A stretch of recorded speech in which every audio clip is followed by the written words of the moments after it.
ये महानगर मुंबई है। इंसानों के इस रेले में कौन कहां किस नियत से जा रहा है अनुमान ही लगाया जा सकता है। पर हाँ, इस शहर में इंसान और उसकी नियत और प्लानिंग दो ही सूरतों में सामने आती है। या तो जब कोई सफलता की बुलंदी छू जाता है, या जब कोई अपराध की कालिख से अखबार को रंग देता है, टेलीविजन पे ब्रेकिंग न्यूज का बवंडर छोड़ देता है। पर तब तक इस महानगर मुंबई में कौन कहां क्यों जा रहा है, केवल अनुमान ही लगाया जा सकता है। जिंदगी में प्लानिंग करना बहुत जरूरी होता है, और अगर हम सही प्लानिंग करने में कामयाब हो जाते हैं तो मनचाही जिंदगी जी सकते हैं। जरूरी यह है कि हम अपनी प्लानिंग को कामयाब करने के लिए किस हद तक जाते हैं।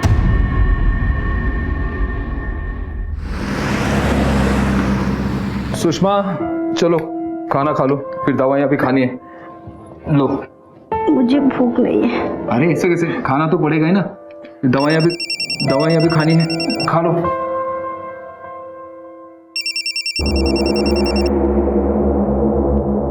आदमी लोग का इंतजाम हो गया? देख, मैंने धूर देख लिया है। सब खातिर लायक है ना? कहाँ मिलने का पता है? हाँ तो पहुंचो, पोल पे पहुंचो, मैं निकल रहा हूं। खा लो। क्या आप कहाँ जा रहे हो? मैं आता हूँ जल्दी। दवाइयाँ भी खा लेना 10 मिनट के बाद। हाँ,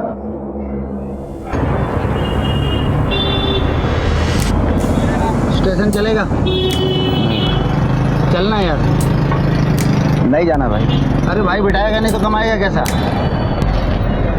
भाई मेरा ऑटो है, मेरी मर्जी, नहीं जाना।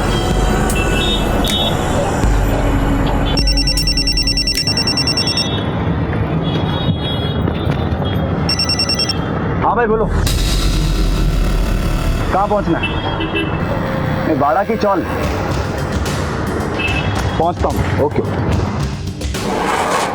अभी देख मैं कैसे मारता हूँ। बोला था ना तेरे को। अरे मैं आया, एक मिनट। हेलो, हाँ दादा बोलो।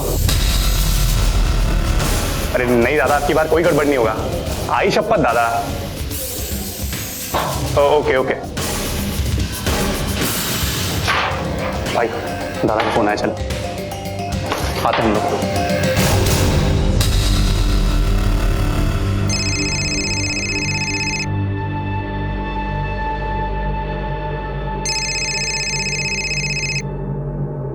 हेलो, ठीक है, मिलते हैं सर।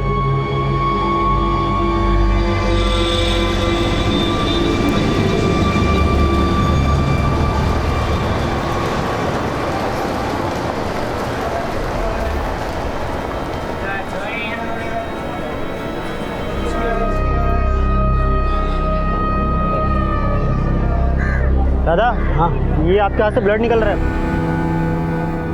साहब, मैं 12:32 की विरार लोकल से उतरा। थोड़ी बहुत भीड़ थी। मैं 5 नंबर के प्लेटफॉर्म पर उतर कर मैं बाहर निकला। बाहर रोड पर गया तो कुछ लोगों ने कहा देखो खून बह रहा है। सब तब जाके मेरा ध्यान गया। किसी को देखा आपने? नहीं साहब, किसी को नहीं देखा। कब हुआ, किसने किया, कुछ पता ही नहीं चला। कोई सामान चोरी हुआ है? पर्स, मोबाइल, घड़ी, चेन? नहीं साहब, सब कुछ है, मोबाइल सब कुछ है। किसी के साथ दुश्मनी है तुम्हारी? नहीं साहब। ठीक है, जा दो सर। इनकी कंप्लेंट ले लिया। ओके सर, जाइए आप। धन्यवाद सर। कमाल है, दिन दहाड़े किसी ने चाकू मार दिया और पता भी नहीं चला। कुछ चोरी भी तो नहीं हुआ है। शायद इस हमले की वजह कुछ और ही है। एनीवेज, गोरेगांव स्टेशन के बाहर जो रास्ता है, वहां अगर कोई सीसीटीवी मिलता है तो उसका फुटेज चेक करो। सर, वो तो कहां चला जाऊं? सड़क पे जाऊं, भीख मांगूं? ये सब मेरा किसको दोगी? तुझे तो ना मैं एक ठेला नहीं दूंगी, समझा ना? जितने उड़ाने थे बिजनेस के चक्कर में बहुत उड़ा लिए। मेरा बेटा हुआ तो क्या हुआ? अरे इसी हद से तो मांग रहा हूं, बेटा हूं। पापा की पेंशन सेविंग्स कहां चिता पे लेके जाओगी? अरे हाँ, छाती पे लेकर जाऊंगी, लेकिन ना तुझे एक ठेला नहीं देने वाली हूँ। तू निकल यहाँ से, निकल यहाँ से। गलती का इनाम नहीं मिलता रे। आदमी बदल। ये काम होना बहुत जरूरी है। मिलने के ठिकाने पे पहुंच रात को।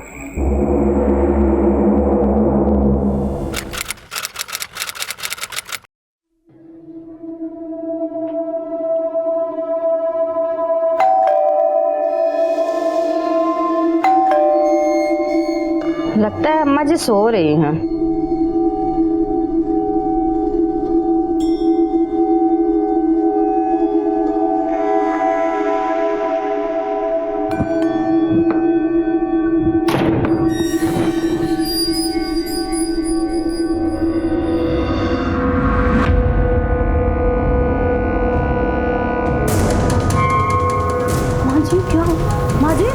माँ जी क्या हुआ आपको? मम्मी उठो।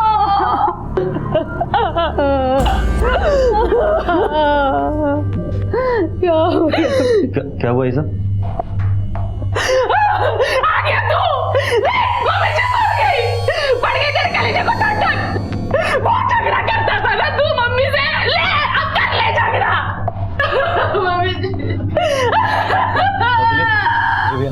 मम्मी जी। पहले पैसे यार, आरती का सामान ले ले। हरिओम ईश्वर यार, वैसे जल्दी जाना। जी जा।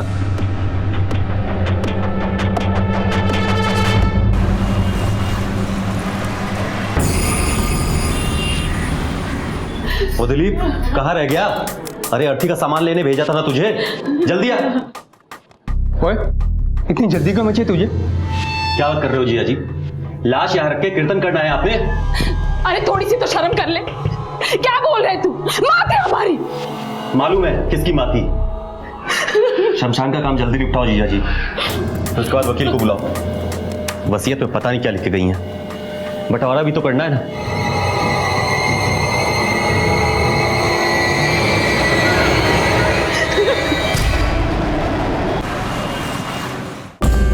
आपकी मदर ज्योति राणा, उन्होंने अपना ये घर जो है बैंक में जो भी नकदी है वो अपनी बेटी उषा के नाम किया है। ऐसे कैसे हो सकता है? हम लोग के नाम भी कुछ करके ही गए होंगे। पुश्तैनी जेवर जो है वो 2 हिस्सों में बांट कर गई है, आधे उषा के नाम और आधे आपके नाम। लेकिन जेवर है कहाँ? अलमारी में तो है नहीं। जेवर बैंक के लॉकर में, और ये उसका अथॉरिटी लेटर। और चाबी? ये चाबी। जिया जी आओ, आओ चलो। बॉय,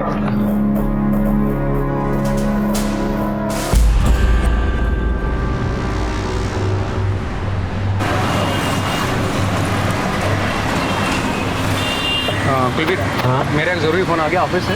तू अंदर जा, मैं अटेंड करके आता हूँ। अच्छा ठीक है, हाँ जल्दी आइए। हाँ मैं आ रहा हूँ।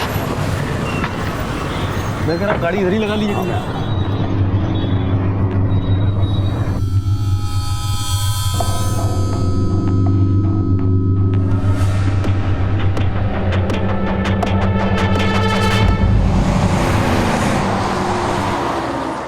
सर जी क्या बताऊं, सारे गहने लेके फरार हो गया वो। ये कैसे पॉसिबल है?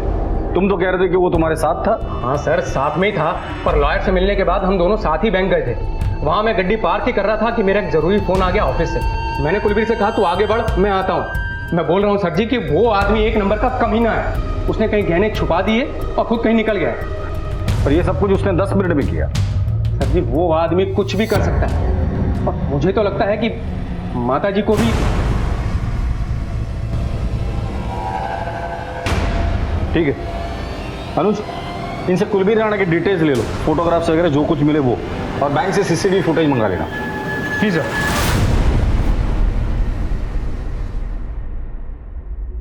मां से पैसों के लिए दुश्मनों की तरह लड़ने वाला कुलबीर जेवर हाथ लगते ही फरार हो गया। वसीयत में जिसे न फ्लैट मिला न नगद, उस लालच के मारे बेटे के लिए 70 लाख के गहने लेकर फरार हो जाना संभव लगता है। उधर एक बेटे ने एक मां खोई, इधर एक मां बेटी की तलाश में पटना बिहार से इस ईट गारे के जंगल में आ पहुंची।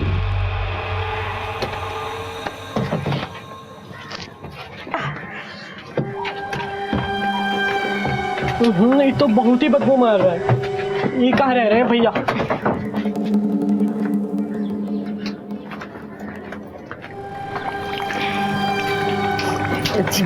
बहन जी, हाँ ये 32/205 कहाँ है? ये है जी, यहाँ तो ताला लगा है। हमारा बेटा पवन रहता है यहाँ। हाँ, यहाँ तो हफ्ते भर से ताला लगा है। पता नहीं आपका बेटा पवन कहाँ गया, कुछ बताकर नहीं गया। माँ, अरे माँ, ये सब छोड़ो, ये हम कर लेंगे। हमने अपना नंबर इसमें सेव कर दिया है। आप जब मन करे हमसे बात कर लेना। ठीक है बेटा। दही चीनी। हाँ ला। अरे इस सब से कुछ नहीं होने वाला है। चुपचाप खाना पड़ेगा। चलो सगन होता है, मुंह खोलो। मुंबई में नौकरी मिलते ही तुमको और अन्नी दोनों को उधर ही बुला लेंगे। हम क्या कह रहे हैं विधवा, 2-4 महीना और रुक जाते, यहाँ पटना में ही नौकरी ढूंढ लेते। 2 साल से MBA करके बैठे हैं और रुके तो सुसाइड कमिट कर लेंगे। पगला गए हो का? और वैसे भी माँ, मुंबई बहुत बड़ा शहर है, यूं समझ लो कि बुलावा आ गया। ठीक है बिटवा, खूब मेहनत करो और खूब कामयाबी पाओ।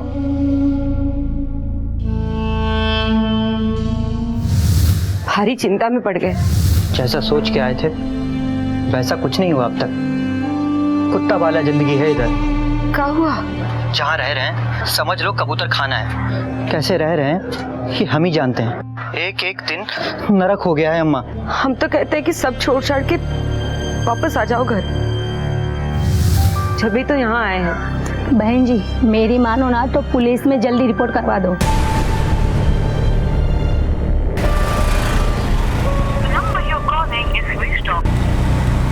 फोन अभी भी स्विच ऑफ आ रहा है ना। एक बार और मिला के दे।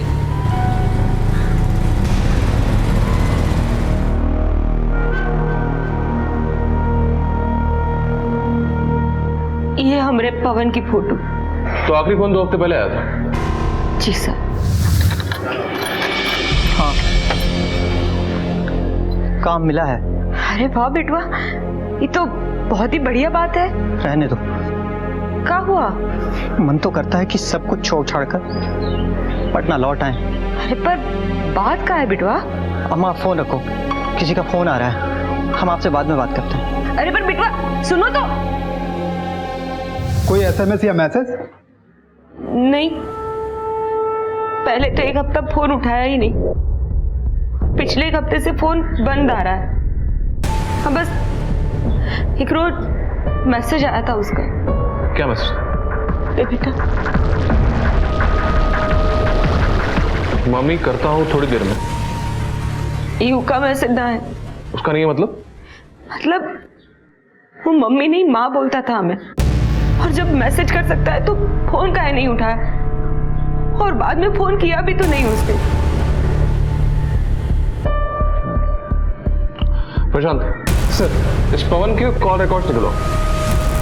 हमका तो पहले से शक था कि भैया कौन प्रॉब्लम में है। पवन जहाँ काम करता है वहां का फोन नंबर, एड्रेस, ये डिटेल्स तो होंगे आपके पास?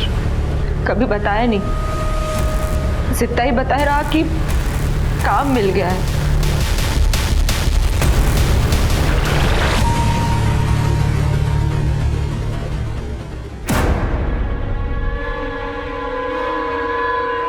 सर जी ये देखो कुलबीर राणा बैंक से निकल कर आ रहा है, और सर इसके हाथ में ये बैग भी है। सर मैं बोल रहा हूँ ना, पूरे 70 लाख के गहने लेके भाग गया वो। सर कांस्टेबल उसके घर पे भेजा था, वो घर पे नहीं है। आपकी सासू माँ ज्योति राणा, उसकी वसीयत है आपके पास? सर गड्डी में लेकर आइए। जी अभी लेकर आए।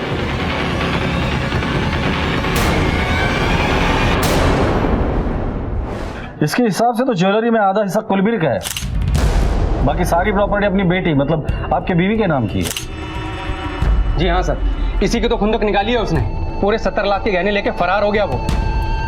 आपकी सासू माँ बीमार रहती थी? हाँ सर, BP और डायबिटीज की मरीज थी, और मरने से 1 दिन पहले झगड़ा हुआ था उनका कुलबीर से पैसों को लेकर। पर आपने बताया था कि कुलबीर अंतिम संस्कार करने की बहुत जल्दी में था। हाँ सर जी। अरे अर्थी का सामान लेने भेजा था ना तुझे, जल्दी आ। वो और उसका दोस्त दिलीप, दोनों को बहुत जल्दी थी। ठीक है आप जाइए, अगर कुछ पता चलता है तो हम आपको इन्फॉर्म कर देंगे। ठीक है सर। अनुज, कुलबीर का अपनी माँ के साथ पैसों को लेकर झगड़ा हो जाता है, फिर माँ मर जाती है, जल्दी जल्दी में उसका अंतिम संस्कार होता है, और अब ये कुलबीर ज्वेलरी लेकर घर से गायब है। सर कहीं इस कुलबीर ने ही अपनी माँ को? हो सकता है, लेकिन सबसे पहले हमें यह पता करना है कि कुलबीर को पैसों की ऐसी क्या जरूरत थी, क्या उस पर कर्जे थे या उसके शौक ऐसे थे। दूसरी बात, इसके पास ज्वेलरी है तो बेचेगा जरूर। आसपास के एरिया में जितने भी ज्वेलर्स हैं सबको इन्फॉर्म कर दो, खासकर जो चोरी के गहने खरीदते हैं उन्हें। सर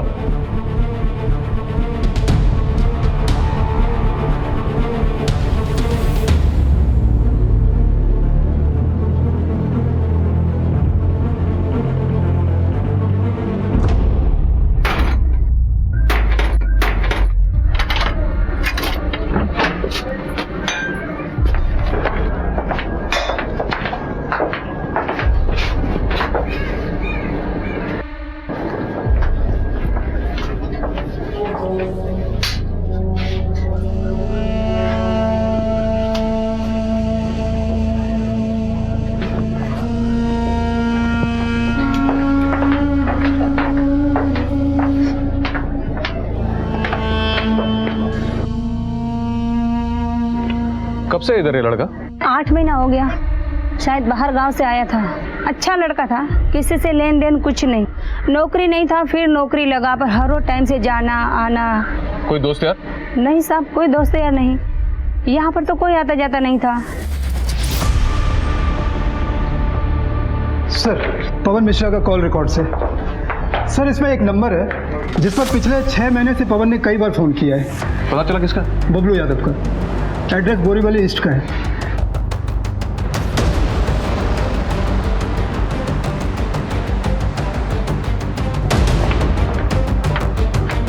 सुनो, ये बबलू कहाँ रहता है? ये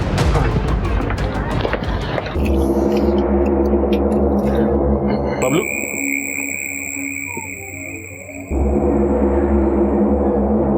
हाँ साहब।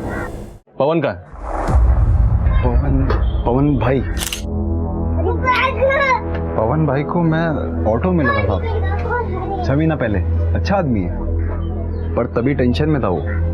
कैसे टेंशन? काम नहीं था ना उसके पास। वो पटना बिहार से मुंबई इसीलिए तो आया था काम मांगने को, करने को। फिर? अपना एक जानने वाला है, मैं उसके पास लेके गया उसको काम के लिए। ये प्लास्टिक के डिब्बे बनते हैं यहाँ पर, 12 टाइप के डिब्बे हैं। डोर टू डोर जाके सेल्स करना है। बेसिकली मार्केटिंग का काम है। कर सकोगे? हाँ, मैंने MBA किया है। ये BA, MA, MBA इधर कुछ मतलब का नहीं है। यहाँ ये डिब्बा बेचना पड़ता है। 1 दिन की ट्रेनिंग होगी और सीधे काम शुरू। लगन से काम करोगे तो 20-25 हजार रुपए महीने का कमा लोगे। कर सकोगे? वरना आदमी लोगों की कमी नहीं है यहाँ पर। करेगा ना? सोच क्या रहा है? अरे हाँ जगन भाई, करेगा। हाँ हाँ जगन भाई। पवन भाई को मैं फिर मिला 1-2 बार और तभी काम अच्छा चल रहा था उसका। फोन पे बातचीत होता था मेरा उससे लगातार, पर यही पिछले 15 दिन से नहीं आया वो काम पर। तुम्हें कैसे मालूम? मेरे को जगन भाई का फोन आया ना, उन्होंने बोला मेरे को कि वो तुम्हारा लड़का नहीं आ रहा, उसको बोलो आने को। फिर आगे? फिर मैंने फोन ट्राई किया पवन भाई को, बट उधर से स्विच ऑफ बोल रहा था वो।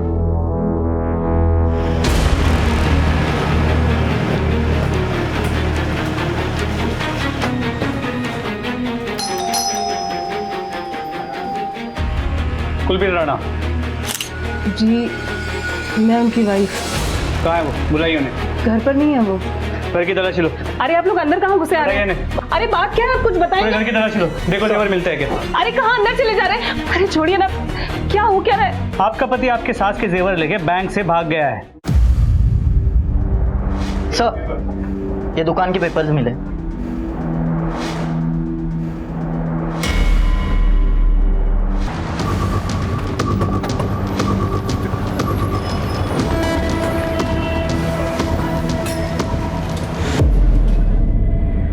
सर, कुलबीर भैया बहुत परेशान थे सर।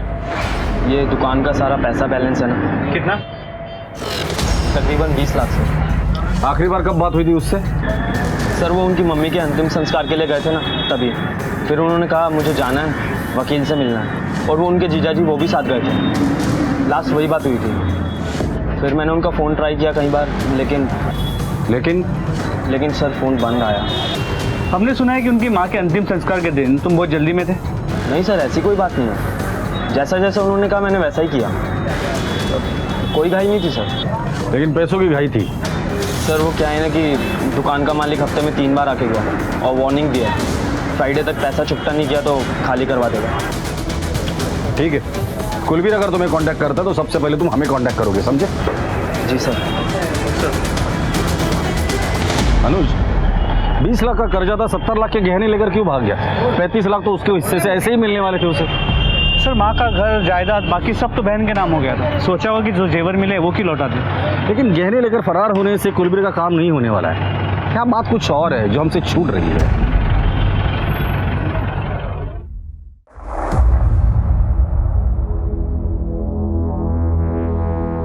हाँ, पवन तो यहाँ काम करता है ना साहब, पर साहब यहाँ पर बहुत सारे लोग काम करते हैं। देखिए साहब, मैंने बबलू को फोन किया था। वो क्या है ना, ये लोग प्लास्टिक का माल बेचते हैं, तो माल इनके पास होता है। अब जब ये काम नहीं करने वाला है तो कंपनी का माल वापस दे देंगे।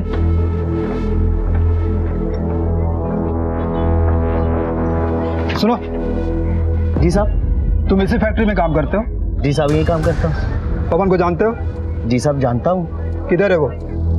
साहब अभी तो मैं बता नहीं पाऊंगा कहाँ है वो। उसका यहाँ किसी से झगड़ा?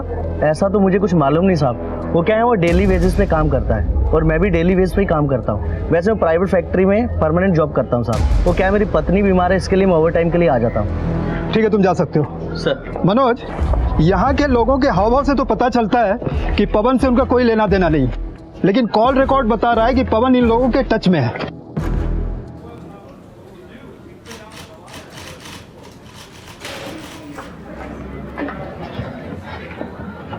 क्या बोले?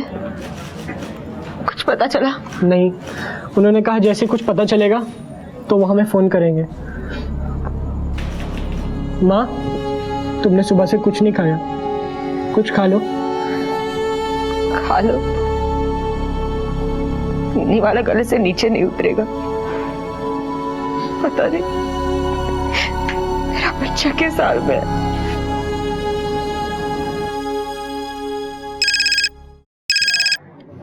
हेलो,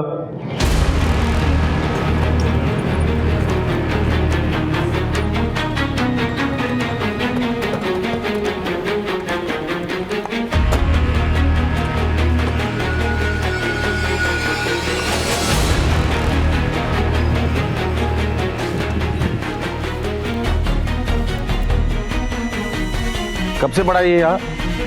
मालूम नहीं साहब, मैं यहाँ से जा रहा था, बहुत सारे कुत्ते भौंक रहे थे, आके देखा तो लाश है। जा तुम्हें निगाह चला चला चला बॉडी चेक कर। तो चेहरा तो बुरी तरह कुचल दिया है। कातिल नहीं चाहता था कि इसकी शिनाख्त हो जाए।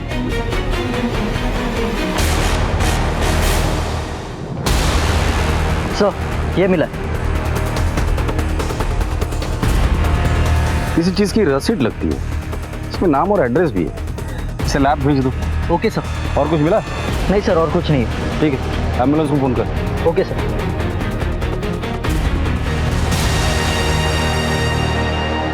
तुम लोगों ने बहुत अच्छा काम किया है। ये लो, अपने धंधे में ईमानदारी बहुत ज़रूरी है और ईमानदारी का फल भी तो मिलेगा।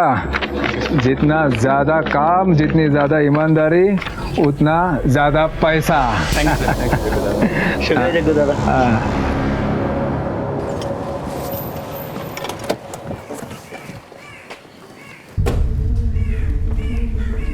सर, बॉडी की पोस्टमार्टम रिपोर्ट के मुताबिक मौत सर पे किसी भारी चीज पे वार करने की वजह से हुई।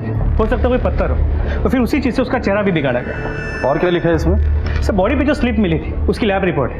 ये स्लिप एसएसबी के बैंक के लॉकर की स्लिप है और इस पे एक लॉकर नंबर भी है। हैरानी की बात यह है कि ये लॉकर ज्योति राणा के नाम पे है।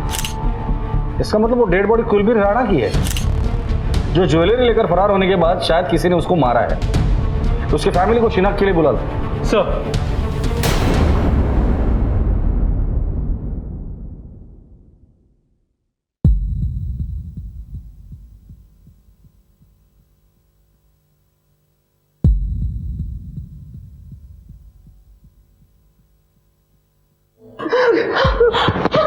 सुमन, संभालो अपने। ये कुलबीर नहीं हो सकता, ये कुलबीर नहीं हो सकता।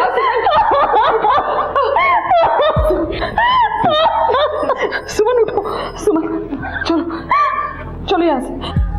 क्या आप आइडेंटिफाई कर सकते हैं? सर, चेहरा तो बुरी तरह से कुचला हुआ है। हाथ या पैर देख के बता सकते हैं? सर, हाथ और कद काठ ही देखकर तो ये कुलबीर ही लग रहा है। ठीक है, आप रुकिए बात। ठीक है सर। अनुज, रिस्क नहीं लेते।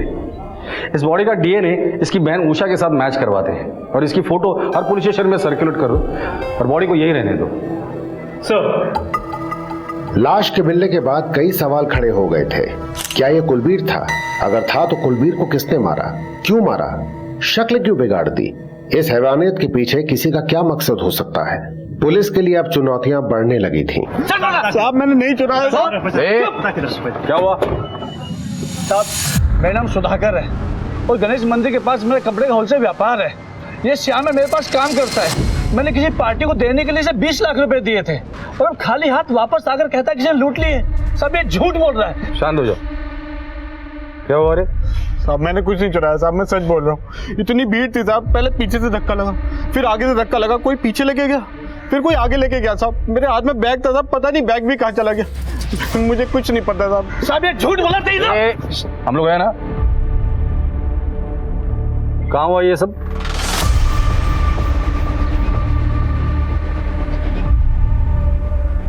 सर ये उस मार्केट एरिया का सीसीटीवी फुटेज।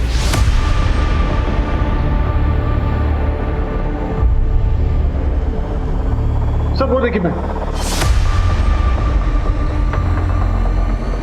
अरे सर बैग गया कहाँ? ये तो जैसे जादू है। रिसिप्ट ले करो।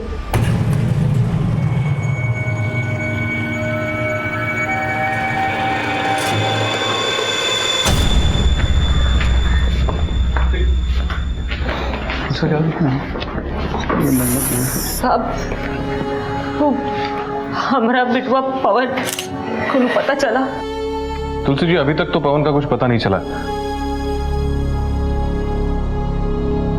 पता नहीं किस हाल में होगा,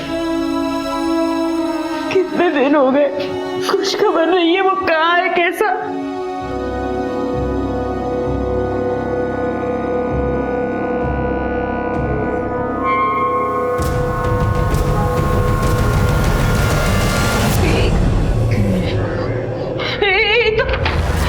ये तो अपना पवन है, अनी तो अपना पवन है, साहब ये अपना पवन है। क्या हो गया? आप इतना यकीन से कैसे कह सकती है कि ये पवन की फोटोग्राफ है? माँ ना बचपन में बहुत जिद करके बुलवाया था। कहाँ है अपना बिटवा? कहाँ है? क्या हो गया? इसकी डेड बॉडी कुछ दिनों पहले गोरेगांव पुलिस ने रिकवर की थी। माँ माँ माँ पोस्टमार्टम रिपोर्ट जैसी ही आती है मुझे इन्फॉर्म कर देना। साहब हमें बेटा उसको कौन मारे, साहब बताओ आप उसके। शांत हो जाइए, शांत हो जाइए आप।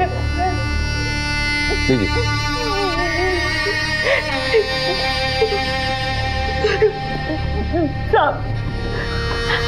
साहब हमें पवन को कौन मारा होगा? वो तो बड़ा ही शरीफ है, यहाँ काम करने आया था, थोड़े पैसे जमा हो जाए तो हमको यहाँ बुला लेने वाला था। साहब मैं आपके हाथ जोड़ती हूँ, आप ढूंढो उसको किससे मारा। देखिए पवन के जेब में हमें एक लॉकर की रिसीट मिली है और उस लॉकर में 70 लाख के गहने थे और वो गहने गायब है। हमें लगता है कि आपका बेटा इस शहर में बड़ा बनने के चक्कर में कुछ गलत काम कर रहा था। नहीं साहब, हमारा पवन ऐसा काम नहीं करेगा, वो बड़ा ईमानदार है, चोरी चकारी नहीं कर सकता। साहब जरूर उसको किसी ने फंसाया होगा, वो ऐसा नहीं कर सकता। ये पवन मुंबई में नौकरी करने आया था, नौकरी तो उसे मिल गई पर शायद वो खुश नहीं था और इसलिए उसने चोरी की। हो सकता है। अनुज दो पॉसिबिलिटीज बनती है। ये कुलबीर सच बोल रहा है कि वाकई पवन और उसके साथियों ने ज्वेलरी उससे लूटी है, फिर पवन का अपने साथियों के साथ झगड़ा हो गया और उन्होंने पवन को मार डाला। सेकंड, शायद कुलबीर ने ही पवन को मारा है और ज्वेलरी लेकर भाग गया है, लेकिन गया कहाँ? बैंक के सामने तो चोरी हुई नहीं। जो कुछ भी हुआ है वो सिर्फ एक ही आदमी हमें बता सकता है और वो है कुलबीर। और इस कुलबीर का कुछ पता नहीं चलता, उसका फोन गाड़ी में मिलता है और कॉल रिकॉर्ड में कुछ सस्पिशियस नहीं मिलता। अगर ये कुलबीर ने किया ना तो बड़ी प्लानिंग के साथ किया है। इस कुलबीर की फोटो हर जगह पे सर्कुलेट कर दो, ये मुंबई छोड़कर भागना नहीं चाहिए। मुझे कैसे भी करके ये कुलबीर चाहिए। जी सर। हेलो सर, पवन मिश्रा केस की सारी डिटेल्स इस फाइल में।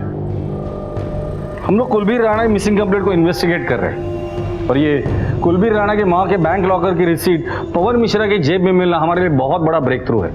अब हम लोग इसी के आधार पर आगे की इन्वेस्टिगेशन करेंगे। Right sir, in case if you need any help we are at your service. Thank you very much. Sure. Tulsi Mishra को उसका बेटा मिल के भी नहीं मिला। पवन मिश्रा की गुमशुदगी की फाइल फिलहाल क्लोज तो हो गई, पर उसकी बेरहमी से की गई हत्या, जेब में लाखों रुपए के लापता गहनों की रिसीट और इन गहनों से जुड़े व्यक्ति कुलबीर राणा की गुमशुदगी ने पवन मिश्रा की गोरेगांव और बोरीवली थानों में कई एक नई फाइलें खोल दी। इधर गोरेगांव पुलिस एक विचित्र आपराधिक चुनौती से जूझ रही थी। ये सब हुआ कहाँ था? सर मैं एटीएम से पैसा लेकर ही आ रही थी इसी फुटओवर ब्रिज से। अचानक पता नहीं कैसे मेरा पर्स कौन लेके छीन के भाग गया, कुछ पता ही नहीं चला सर।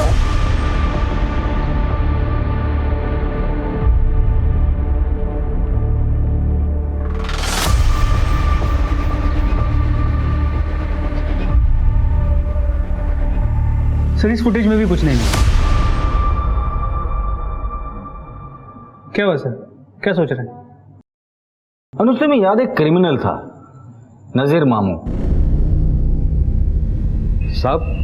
नजीर मामू का एनकाउंटर तो आप लोग ने कर दिया था, आपुट ने तो खबर दिया था उसका, इसीलिए तो तुझे बुलाया। वही खेल वापस शुरू हो गया यहाँ गोरेगांव में। वो जादू गैंग वाला खेल। बराबर। अब तक 3-4 वारदातें हो चुकी है। किसी का पैसा गायब है, किसी की ज्वेलरी गायब है। अभी ये अपना मामू जो है ना, नजीर मामू, ये ऊपर से आके थोड़ी काम बजा सकता है। इसका ना जरूर कोई ना कोई फंटेरी काम बजा रहा रहेगा। वही तो जानना है। नजीर के तो पूरे गैंग को हमने अंदर किया था, फिर उसका कौन सा शागिर्द बाहर रह गया था। ये लोग नजीर के स्टाइल में काम कर रहे हैं। 5-6 लोगों का गैंग है, कहाँ से आते हैं कहाँ जाते हैं किसी को नहीं पता चल रहा है। बोल कौन है ये? मावा, मस्तान मावा साहब है तो साहब वो नजीर मामू का फंटर, लेकिन पुलिस के हाथ लगाने साहब वो बहुत बच के निकल गया साहब। ये मस्तान मावा मिलेगा कहाँ?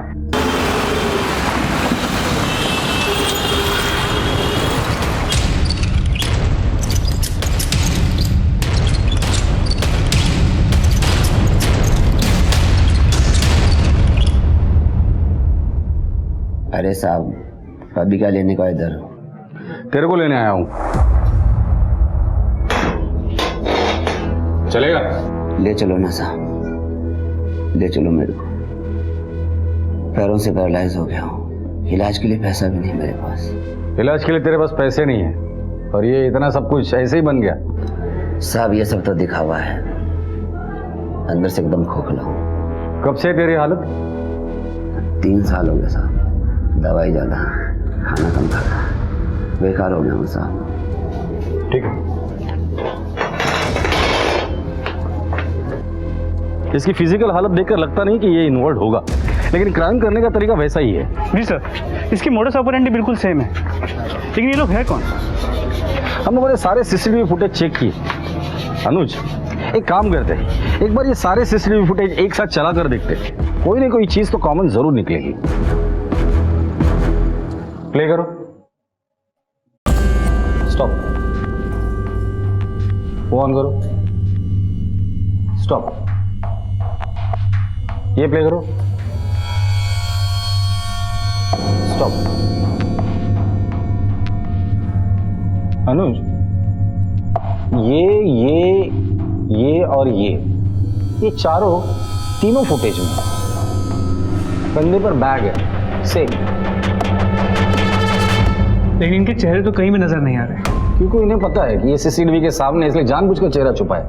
इनके कंधों पर देखो एक ही बैग है। जो सीसीटीवी कुलबीर का हमने देखा वहां ये नहीं हुआ, शायद आगे उसके साथ भी यही हादसा हुआ होगा। सर मतलब एक प्रॉपर गिरोह है जो पूरी प्लानिंग के साथ काम करे। करेक्ट।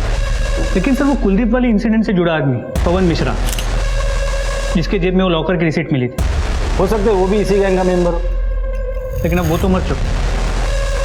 बोरीवली पुलिस ने उसके एक दोस्त के बारे में हमें बताया था, वो ऑटो ड्राइवर बबलू। लेकिन सर कोई पवन को क्यों मारेगा? हो सकता है कि लूट के माल को लेकर इन लोगों में झगड़ा हुआ हो और पवन को मार दिया हो। इस बबलू ड्राइवर को उठाकर लेकर आओ, अब आगे की बात ये बबलू ही बताएगा हमें।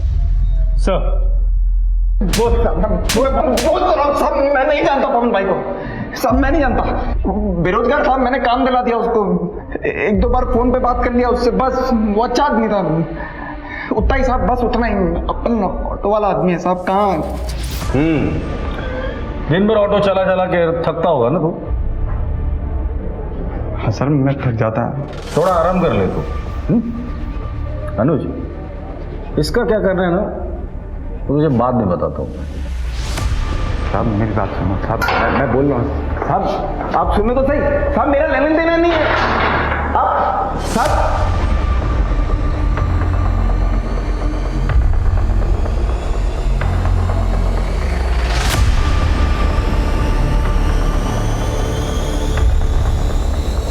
इसको क्यों रोक के रखा है? साहब ने कहा है रात को एनकाउंटर करके ठिकाने लगाएंगे इसको।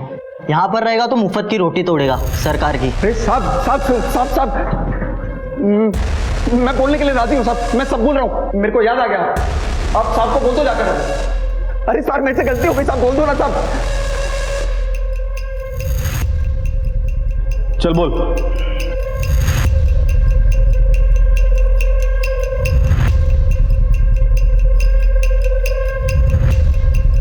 जो चाहिए एक बार लिस्ट बना लो। शादी के रोज मत कहना ये रह गया वो रह गया, ये चाहिए वो चाहिए। समझ आ रहा है? हाँ मम्मी, बस हो गया। तुम्हें कुछ भी एक्सपेंसिव चाहिए मुझे बताना, मम्मी को नहीं। Okay, top secret. यस। चलो चलता हूँ मैं। बाय। सुनिए, हाँ चाय चाय मैं आके पी लूंगा। अच्छा सुनिए, हाँ नरेश भाई ज्वेलर्स के जाना है शाम को 6 बजे। 6 बजे आ जाऊंगा मैं। याद रहेगा? अरे माय डियर वाइफ, पक्का आ जाऊंगा टाइम पे। बाय। पक्का 6 बजे, लेट मत होइएगा। बाय।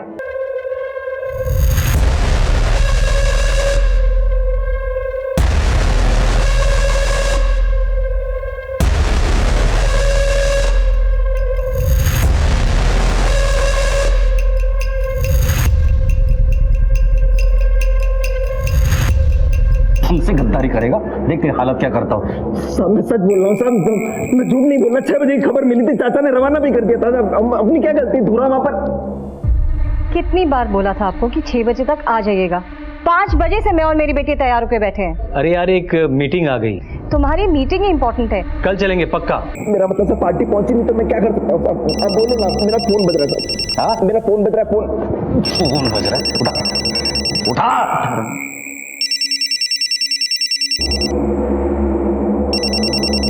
अंकल फोन कर रहा है।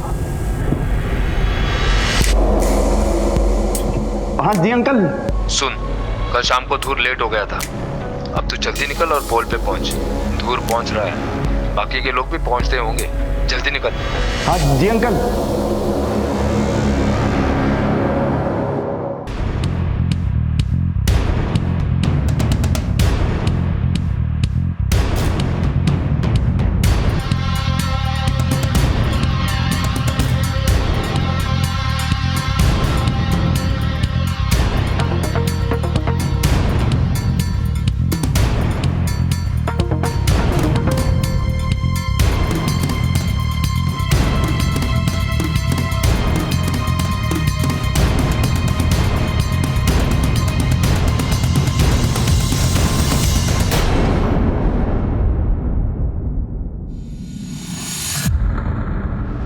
कर देता हूँ। हेलो, अरे कहाँ पार्क कर दी गाड़ी? ठीक है, अच्छी लगी। अरे चलो थोड़ा इधर ही चल के यहाँ।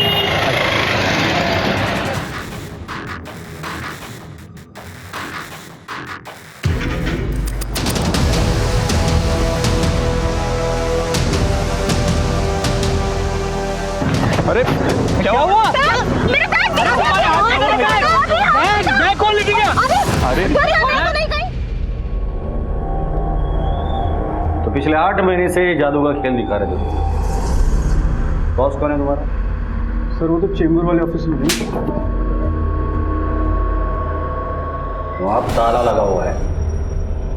सर वो निकल लिया था। फोन आया था साहब उसका, बोल रहा था कि मार्केट में मिलेगा।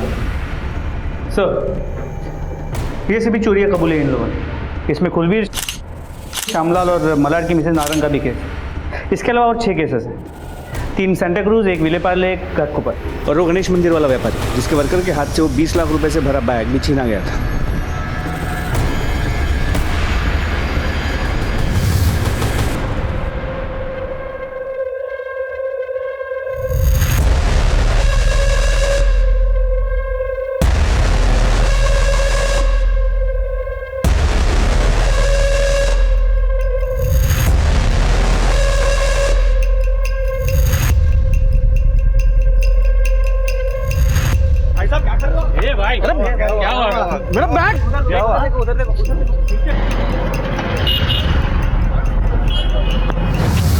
पिछले 8 महीने में जादू के बहुत शो दिखाए तुम लोगों ने। एक बात बताओ, कुलबीर को क्यों मारा? कुलबीर को क्यों मारा? सर हम उसे क्यों मारेंगे? हमने तो बैंक के बाहर उसका सामान हड़प लिया और चुपचाप वहां से चंपत हो गए सर। अरे ए भाई साहब क्या कर रहे हो यार? अरे मेरा बैग, अरे मेरा बैग कहाँ गया? पवन मिश्रा को क्यों मारा? सर मुझे जाने दीजिए, मेरी पत्नी बहुत बीमार है, साइन हॉस्पिटल में है सर। तेरी बीवी साइन हॉस्पिटल में एडमिट है, किडनी ट्रांसप्लांट हुआ है, 15 लाख रुपए खर्चा है। विशाल जी, ऑर्गन केमिकल्स में जूनियर अकाउंटेंट की नौकरी करते हैं, 20,000 रुपये तनख्वाह है तुम्हारी, तो बीवी के इलाज के लिए 15 लाख रुपए कहाँ से आए तुम्हारे पास? यही तुम्हारा पार्ट टाइम बिजनेस है। और हाँ, सिर्फ सच बोलो। बताता हूँ सर, सब सच बताता हूँ सर। बैंक के बाहर से जो हमने बैग लूटा था, उसमें जो जेवर थे वो सब पवन के पास थे सर। मैं पवन के पीछे गया और मैंने उसको बोला कि इसमें कुछ जेवर मुझे दे दे सर। वो हरीश चंद्र की औलाद बन रहा था, बोला कि अंकल से धोखा नहीं करेगा।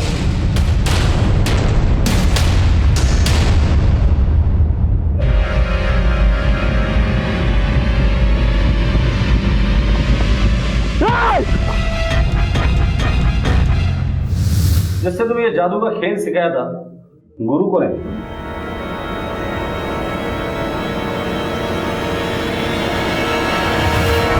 ये धूर चल रहा है, फोकस रखो उसके ऊपर। बैग ऊपर आई, धूर को धक्का दिया, धूर ने इधर देखा, उतने में बैग खींच लेना।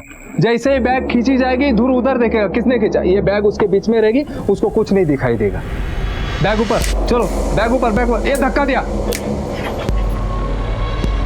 क्या हुआ भाई साहब? क्या हुआ? बैग मेरा। वो आदमी तो नहीं है सर? वो अंकल है हमारे।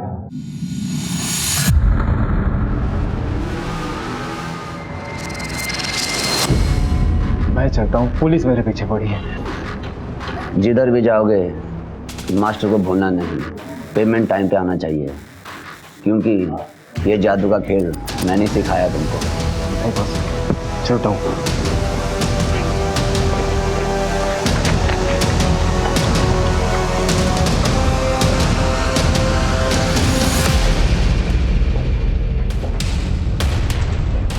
तेरा ये जादू हमने भी सीख लिया है, गुरु दक्षिणा नहीं लेगा हमसे तू। ले चलो इसे।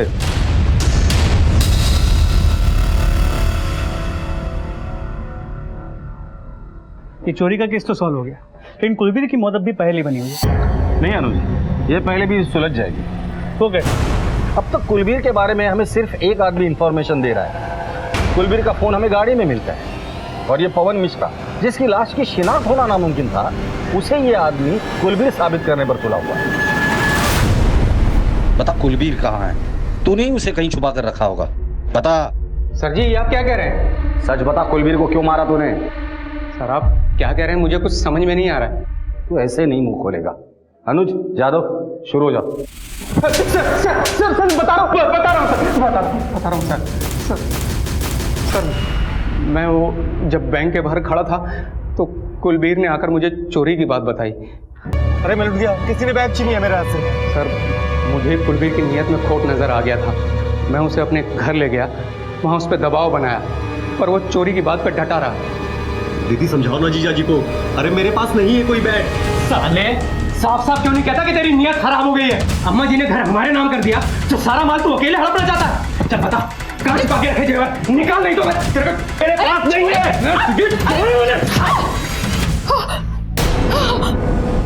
उसकी लाश कहाँ है? मैं और मेरी बीवी ने मिलकर घर के आंगन में पीछे उसे दफन कर दिया। बेवकूफ इंसान, ज्वेलरी वाकई में चोरी हुई थी। कुलबीर पैसों के पीछे भाग रहा था, वो उसकी मजबूरी थी, लेकिन तुम लोगों ने लालच में आके एक मासूम आदमी को मारा है। इसकी बीवी को भी उठाकर लेकर आना। लालच वो बीमारी है जो लालची को तबाह तो करती ही है, पर कभी कभी अपनी चपेट में कुछ मासूमों को भी ले डूबती है। बदलते वक्त के साथ साथ अपराध भी बढ़ रहे हैं, उनका तरीका भी बदलता जा रहा है, इसलिए हमेशा सतर्क रहें, सुरक्षित रहें। देखते हैं हमारे आज के एपिसोड की दूसरी कहानी।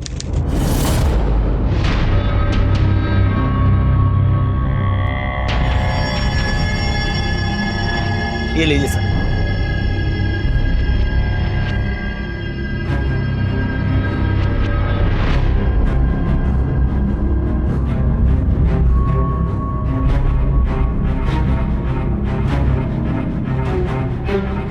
सर आपके वे 7,480।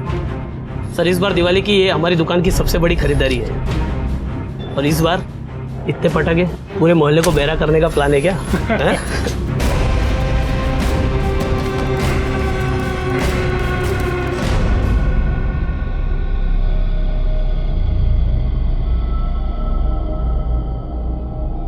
अरे अरे अरे, तुम क्यों चाय बना रहे हो? लाओ मुझे दो, मैं बना देती हूँ। अरे दादी मैं बना लेता हूँ। देखो ज्यादा सर पे मत चढ़ाओ अपनी बीवी को। अभी सिर्फ 5 दिन हुए हैं तुम्हारी शादी को। हाँ, अभी से उसे ऐसी आदतें डाल दोगे तो आगे जाकर तुम्हारे सर पे नाचेगी। दादी आप भी ना टिपिकल टीवी सीरियल की सास बहू की तरह बातें कर रही हैं। आप तो जानती हो, जब मैं बैंगलोर में अकेला था, जॉब करता था, तब खुद की चीजें खुद ही किया करता था। बेटा उस वक्त तेरी मजबूरी थी, लेकिन अब तो तुम्हारी बीवी आ गई है ना, तब भी तुम लगे हुए हो। अरे दादी बीवी है वो, नौकरानी नहीं। और आप भी इतना टेंशन मत लो, आप चल के बाहर आराम से बैठिए, मैं आपके लिए भी गर्मा गर्म चाय ले आता हूँ। करो जो मन में आए तुम्हारे, हमारा क्या, हम तो चुपचाप बैठ जाएंगे।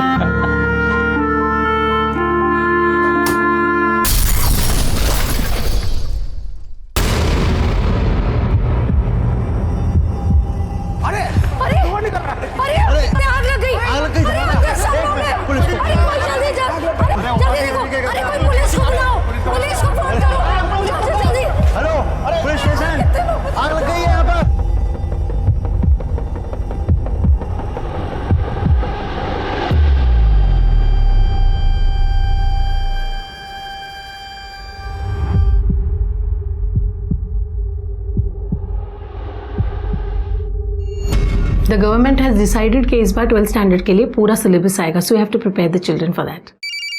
Excuse me. आप इसे अकाउंट डिपार्टमेंट में दे दीजिए और स्टैम्प और सिग्नेचर ले लीजिएगा। Sure, ma'am. Thank you.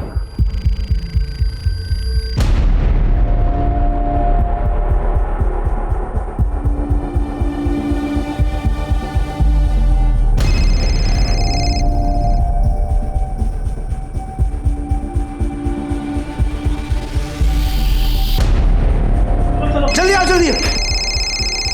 अरे ये फोन की आवाज आ रही कहीं से। ये तो माता जी की बहू है। चल ले। हेलो रिया बेटा। हाँ भाभी जी, अरे आपके घर में ब्लास्ट हुआ है।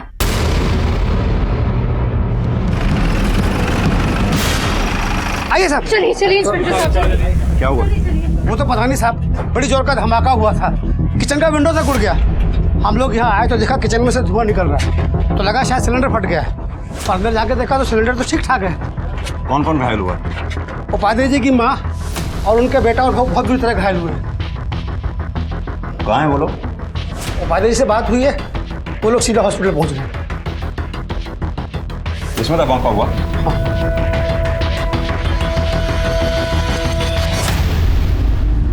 पड़ोसियों का कहना सही है, सिलेंडर या कुकर नहीं फटा है, और जिस तरह से चारों तरफ राख और पटाखे की स्मेल है, बॉम्ब या बारूद हो सकता है। प्रसाद सर, फॉरेंसिक वालों को बुलाओ। जी सर।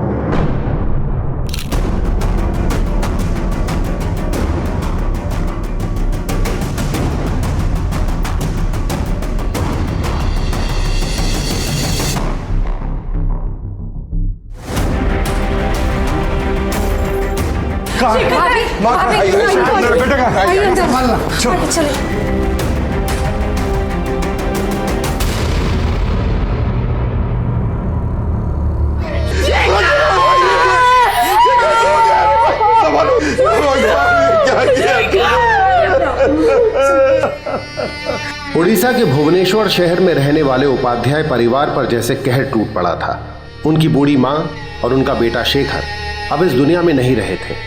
सिर्फ 5 दिन पहले ही शेखर की शादी हुई थी। परिवार में अब तक जश्न का माहौल था कि किसने इनकी खुशियों को इस तरह आग के हवाले कर दिया था। कभी सपने में भी नहीं सोचा था कि मेरे परिवार के साथ ऐसा भी कोई हादसा हो सकता है। माँ जैसी सास और मेरा बेटा तो कभी किसी से ऊंची आवाज में बात तक नहीं करता था, सबसे प्यार से रहता था। ये दोनों हमेशा के लिए हमें छोड़कर चले गए। हंसते खेलते इंसान सफेद चादरों में लिपट गए। और मेरी बहू रिया, उसके तो हाथों की मेहंदी तक नहीं उतरी। शादी के 5 दिन बाद वो विधवा हो गई, उसका सुहाग उजड़ गया। सर, मिस्टर उपाध्याय के फैमिली बैकग्राउंड चेक करने के लिए हमने घर के आसपास जाके पूछताछ की। पता चला कि मिस्टर उपाध्याय एक प्रोफेसर है और अमोदिनी बहुत ही बड़ी और रेप्यूटेड कॉलेज की प्रिंसिपल है। बेटा इंजीनियर था, घर में बुजुर्ग दादी भी थी और बहू तो अभी भी 5 दिन पहले शादी होकर घर आई है। ये उपाध्याय फैमिली काफी शरीफ और पढ़ी लिखी लगती है। सर, फॉरेंसिक एक्सपर्ट ने बताया कि धमाके में गन पाउडर यूज हुआ है, वो बारूद जो दिवाली में पटाखे और आतिशबाजी के लिए इस्तेमाल होता है। जिस तरह का धमाका हुआ उसे देखकर तो यही लगता है कि काफी मात्रा में पटाखे खरीदे गए होंगे। एक बात तो साफ है, ये टेररिस्ट एक्टिविटी नहीं है। फिर इस धमाके की क्या वजह हो सकती है? सुभाष, एक काम करो, आसपास जितनी भी पटाखे की दुकानें हैं वहां जाकर पता करो क्या किसी संदिग्ध आदमी ने काफी मात्रा में पटाखे खरीदे थे। सर,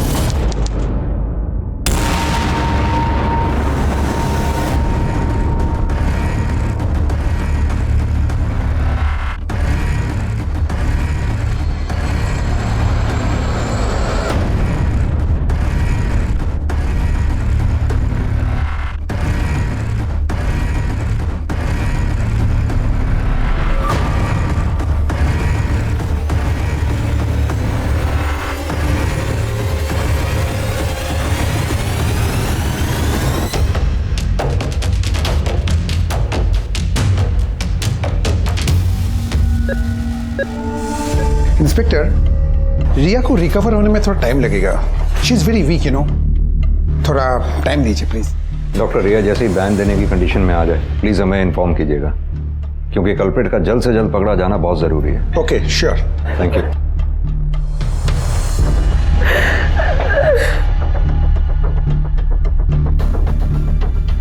आपके बेटे की या आपकी किसी से कोई दुश्मनी या लड़ाई झगड़ा? नो सर, बोला हमारे किसी से क्या दुश्मनी हो सकती है सर। मेरा बेटा शेखर किसी के सामने ऊंची आवाज में बात तक नहीं करता था। वो झगड़ा क्या करेगा सर? और आपकी बहू रिया? वो तो अभी 5 दिन पहले शादी करके आई थी, उसकी भला किसी से क्या दुश्मनी हो सकती है? सर, जितना हम जानते हैं उस हिसाब से तो उस बेचारी का किसी के साथ कोई लेना देना तक नहीं है सर। जिस दिन ये हादसा हुआ था उस दिन एग्जैक्टली क्या हुआ था? वही जो रोज होता है। मैं और देवाशीष कॉलेज के लिए निकल रहे थे और देवाशीष जल्दी करो, मुझे काउंसलिंग मीटिंग के लिए देर हो रही है। अरे आ रहा हूँ यार, आ रहा हूँ। क्यों खामखा शोर मचा रही हो? ये टाई ढूंढ रहा था मैं अपनी। पता है प्रिंसिपल के साथ मीटिंग है हमारी। अरे जा रहे हो तुम लोग? लंच तो लेकर जाओ, वरना बाहर का सड़ा हुआ खाना खाओगे और बीमार पड़ जाओगे। Thank you. अरे शेखर, रिया, तुम तो कल आने वाले थे ना, आज अचानक? आपको सरप्राइज देने के लिए जल्दी आ गए। अंदर आ जाए। हाँ। दादी। शेखू, मेरा बच्चा। मेरी फिल्मी दादी। कैसा है तू? बस ठीक है, आप कैसे हो? बस ठीक हूँ, देख ले। अरे बड़ा अजीब है ये दोनों। एक हम थे जो शादी के बाद हनीमून करके घर आने को मन नहीं करता था, ये दोनों हैं जो हनीमून खत्म होने से पहले ही घर आ गए। कमाल है ये। हाँ भी ना। लगता है रिया बेटा को मेरा जोक पसंद नहीं आया, है ना? नहीं पापा, ऐसी कोई बात नहीं है। तो फिर मैं अरे आप भी ना, बच्चे अभी अभी आए हैं, सफर से थके हुए होंगे और आपने जोक स्टार्ट कर दिया। चलिए, मुझे देर हो रही है। बच्चों आप लोग रेस्ट करो, हम शाम को मिलेंगे, ठीक है? Bye bye. बाय। आप भी ना। उन दोनों के बीच कोई प्रॉब्लम थी? नहीं, ऐसा कभी लगा तो नहीं। हम रिया को शादी के 1 साल पहले से जानते थे, सब कुछ ठीक था, शादी में भी कोई प्रॉब्लम नहीं हुई। दोनों खुश थे जब हनीमून के लिए गए। जब लौट कर आए तो रिया का मूड कुछ ठीक नहीं था, पर हमने सोचा कि शाम को आके शेखर से बात करेंगे, पर शाम को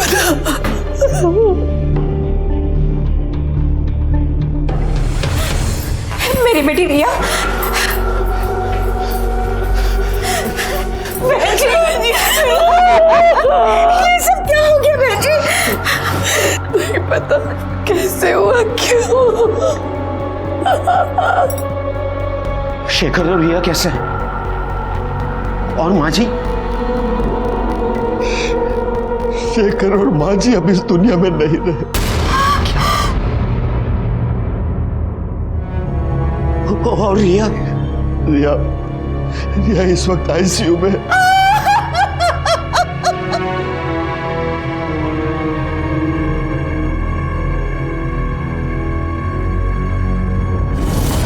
रिया गुस्से में क्यों थी? क्या हो सकता है? कहीं ये चोट खाए आशिक वाला मामला तो नहीं है जो उसे हनीमून पर परेशान कर रहा हो और अब उस बात का बदला लेना चाहता हो सकता है सर।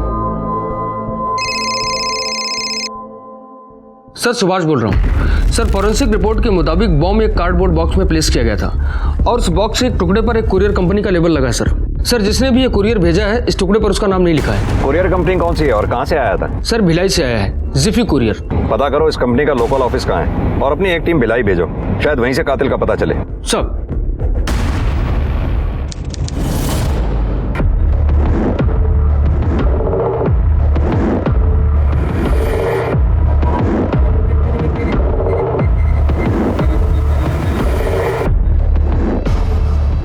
सर हम लोग रिया के पेरेंट्स हैं। कुछ पता चला? ब्लास्ट की वजह क्या थी? क्या हुआ? कैसे हुआ? फिलहाल तो नहीं, लेकिन हम अपनी तरफ से पूरी कोशिश कर रहे हैं। डॉक्टर, रिया से बात करनी थी हमें, क्या उसे होश आ गया? हाँ, रिया को होश आ गया, आप मिल सकते हैं, आइए। सर प्लीज आप लोग यहीं रुकिए, हमें उससे बात करनी थी।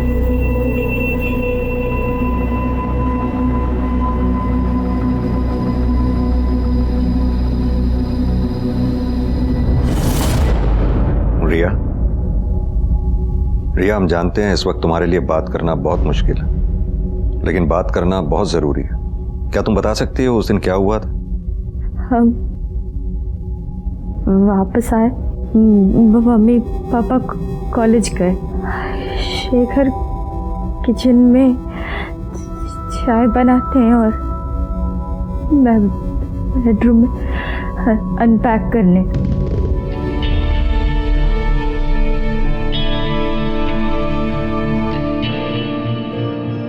अरे रिया, तुम चाय पियोगी?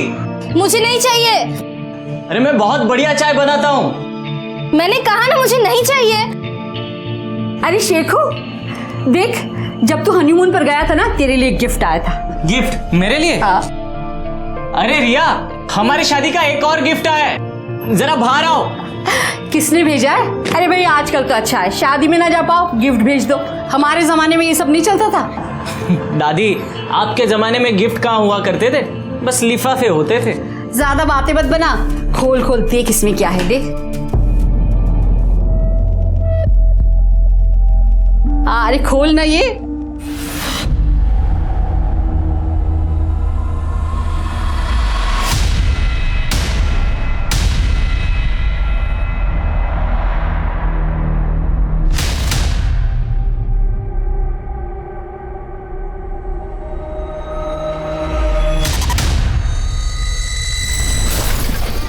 थोड़ी देर में मुझे होश आया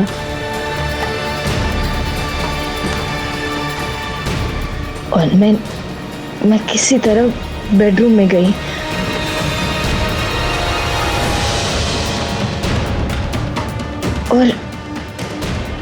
और मैंने मम्मी को फोन लगाया।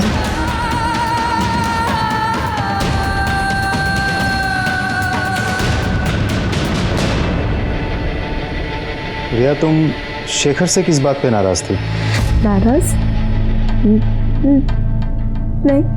लेकिन शेखर के माँ बाप का कहना है कि जब तुम दोनों घर वापस लौटे तुम्हारा मूड खराब था, शायद तुम दोनों में किसी बात को लेकर झगड़ा हुआ था।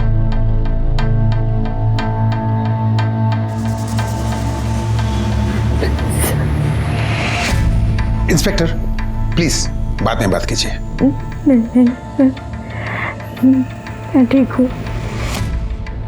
हनीमून से जल्दी नहीं आना चाहती थी। मैं जानती थी कि घर आने पे कोई प्राइवेसी नहीं मिलेगी। अगले हफ्ते शेखर बैंगलोर चले जाएंगे, 1 महीना सब सेटअप करेंगे और फिर मैं वहाँ जाऊंगी। मैंने उनको बहुत समझाने की कोशिश की पर घर वालों की याद आने लग गई। उन्होंने डिसाइड किया कि 1 दिन पहले सरप्राइज देने आएंगे। मैं वापस नहीं आना चाहती थी। आते वक्त हमारा बहुत झगड़ा हुआ और मैं उनसे बात नहीं कर रही थी। क्या शेखर ने तुम्हें कभी बताया उसे किसी ने कोई धमकी दी हो या किसी से उसका कोई लड़ाई झगड़ा हुआ हो, कोई दुश्मनी? नहीं, सब एक साल पहले सगाई के 1 हफ्ते बाद जब मैं शेखर से फोन पे बात कर रही थी तब। रिया, पता है तुमको मेरा मन क्या कर रहा है? मेरा मन कर रहा है कि मैं आंखें बंद कर लूं और जब आंखें खोलूं तो मेरी आंखों के सामने तुम ही हो। बैडली मिसिंग यू यार। तो फिर आ जाओ ना। अगर अभी निकलोगे बैंगलोर से तो कल सुबह तक पहुंच भी जाओगे और फिर हम दोनों एक रोमांटिक डिनर पे चलेंगे। सच्ची? एक सेकेंड ना रिया, 1 सेकेंड। रिया, सेकेंड लाइन पे ना एक कॉल आ रही है, प्लीज होल्ड ऑन करो। हाँ, हेलो,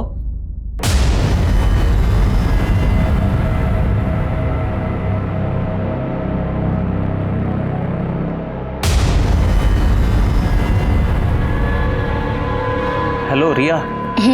तो आ रहे हो? डिनर की सारी तैयारी करके रखूंगी। सुनो ना, सेकंड लाइन पे जो अभी कॉल आई थी वो एक लड़के की थी। वो मुझे बोल रहा था कि अगर मैं तुमसे शादी करूंगा तो वो मुझे मार डालेगा। क्या तुम बता सकती हो कौन था वो लड़का? इंस्पेक्टर, पेशेंट की तबीयत बिगड़ रही है, इन्हें रेस्ट की जरूरत है। आप प्लीज बाहर आइए।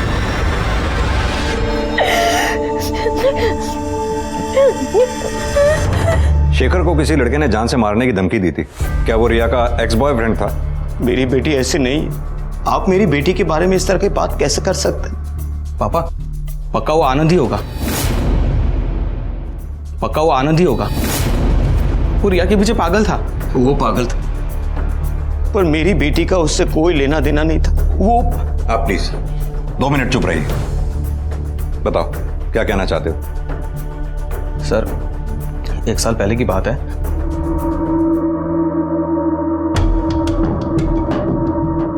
हाय रिया।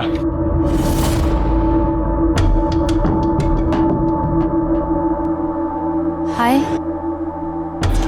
मुझे तुमसे कुछ बात करनी है। सुनो ना, मतलब कुछ बात। कॉफी पीने चलते हैं। कॉफी पीते पीते बात भी कर लेंगे। देखो आनंद, मैं तुम्हें 1 बार नहीं 1000 बार बता चुकी हूँ, मुझे तुम में इंटरेस्ट नहीं है। प्लीज मेरा पीछा करना बंद करो और हटो मेरे रास्ते से। रिया,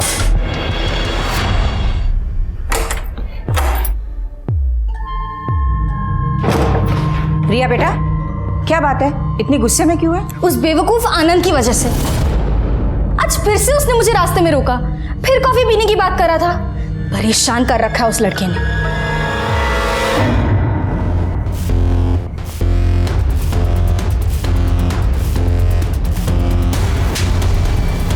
रोड पे लड़की कॉफी पिलाने का बहुत शौक है ना तेरे को? भाई, मतलब क्या तेरा? अरे भाई झगड़ा मत कर। छोड़ो, दूर रह मेरी बहन से, समझा तू? क्या मतलब है? अबे इतना मारूंगा कि कॉफी पीना भूल जाएगा तू। तो तुम्हारा कहने का मतलब है कि शेखर को आनंद ने जान से मारने की धमकी दी थी? जी। आनंद का एड्रेस और फोन नंबर दो हमें। जी सर। सर, मैं रिया को बहुत चाहता था। मैंने सब तरीके अपनाए उसे पाने के, लेकिन जब पता चला कि उसकी शादी शेखर से हो रही है तो सर समझ नहीं आया मैं क्या करूं। मेरा दिमाग खराब हो गया और मैंने शेखर को फोन कर दिया। तूने उसे फोन करके धमकी दी और फिर उसे मार दिया, है ना? नहीं सर, ऐसा कुछ भी नहीं हुआ। सर, ये बात सच है कि मैंने उसे भला बुरा कहा था, पर मैं बहुत दुखी था।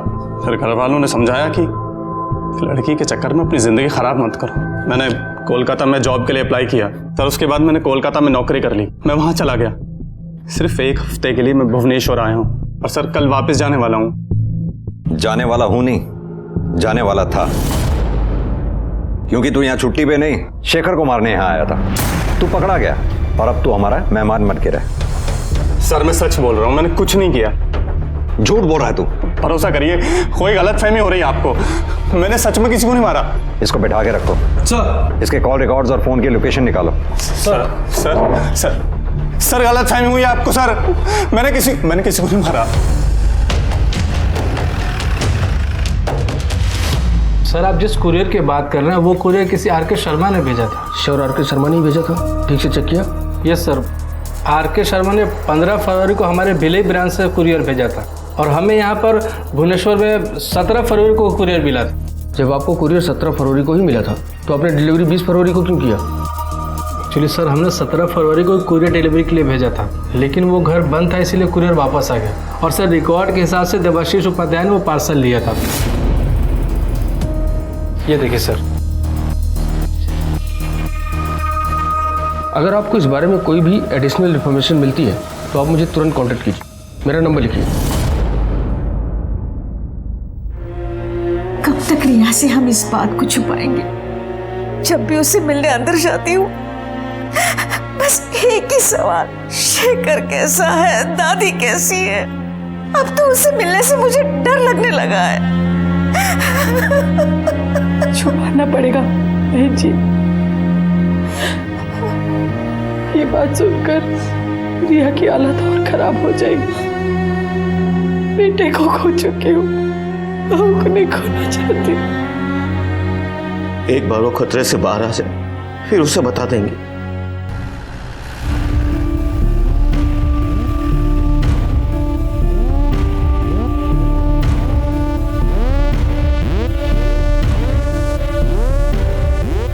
प्रिंसिपल मैम तो बहुत अच्छी हैं, उनकी किसी से दुश्मनी हो ही नहीं सकती।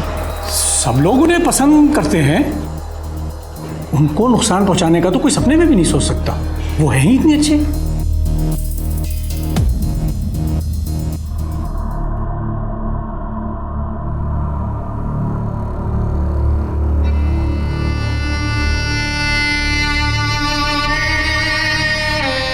तुम लेडी रहो।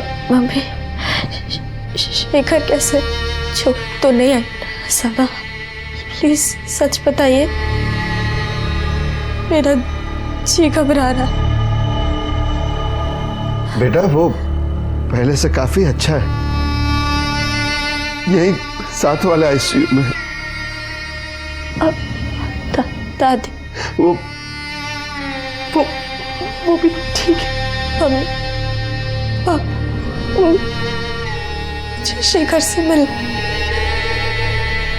प्लीज मुझे शेखर से मिलने ले जाइए। बेटा ऐसे कैसे? पहले आप खुद ठीक हो जाओ फिर ले जाएंगे।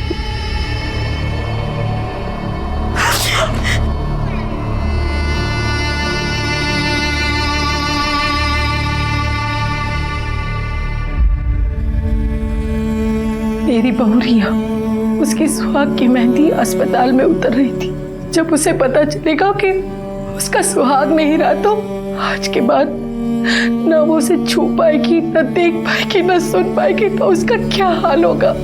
मैं वो माँ हूँ जिसने अपने जवान बेटे के चिथड़े देखे।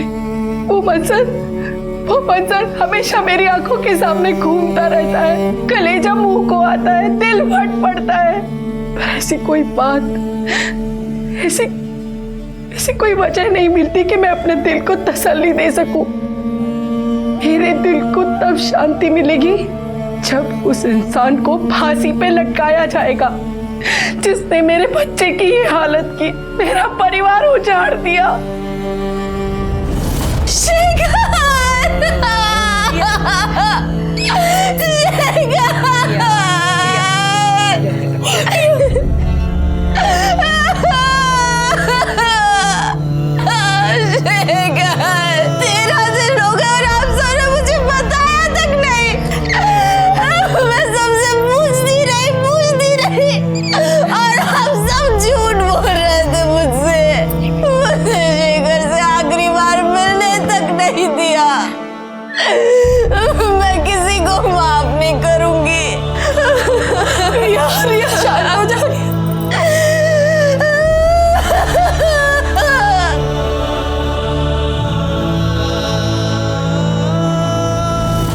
सर मैंने अमोदिनी के कॉलेज में जाकर भी पूछताछ की, वह बाकी सब कुछ तो ठीक था, लेकिन एक पियोन था, बड़ा अजीब बिहेव कर रहा था। उसको देख के मुझे लग रहा था कि वो कुछ कहना चाहता है लेकिन शायद किसी से डर रहा है। इसका मतलब वो पियोन कुछ जानता है।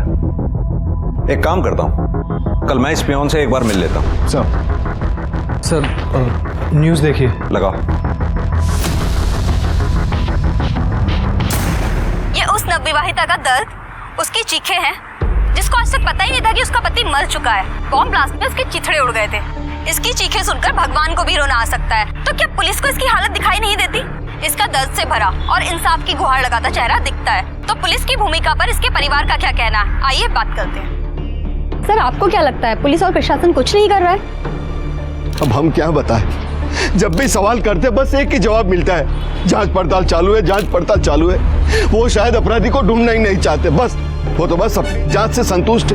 कल को पता चला कि ये टेररिस्ट अटैक था, तो हमको पता चला कि ये पुलिस अपराधी के साथ मिली हुई है, तो हमें न्याय कौन दिलाएगा? कहां जाएंगे हम? किसका द्वार खटखटाएंगे?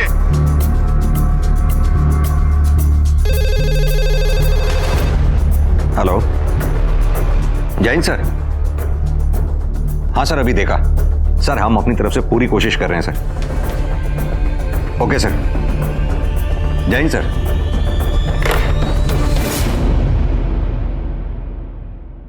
सर रिया के बैकग्राउंड चेक करके पता चला कि रिया के माँ बाप ने उसे गोद लिया था। वो उनकी सगी बेटी नहीं है। वरुण के बाद बीजू को बेटी चाहिए थी। जब उसके छोटे भाई के घर तीसरी बेटी पैदा हुई तो बीजू ने उसे गोद ले लिया था। वही रिया है। पता करो इस वरुण को रिया से क्या प्रॉब्लम हो सकती है। तब तक मैं कॉलेज में पियोन से मिलके आता हूं।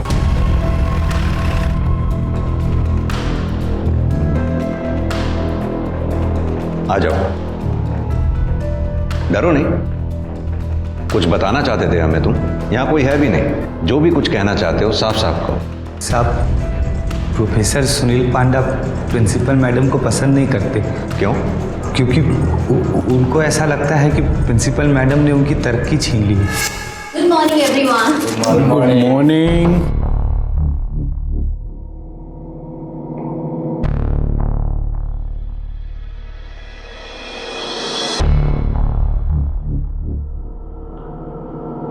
Dholu, I did not got my T.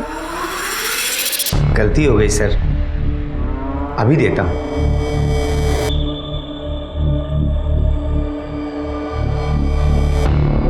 ये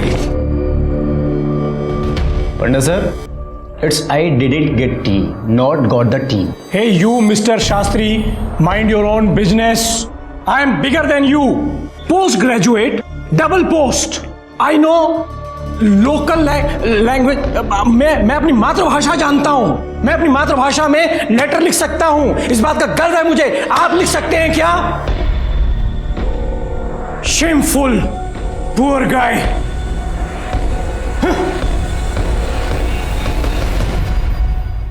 देखिए, प्लीज़ आप लोग सुनील जी को इस तरह से परेशान मत किया कीजिए।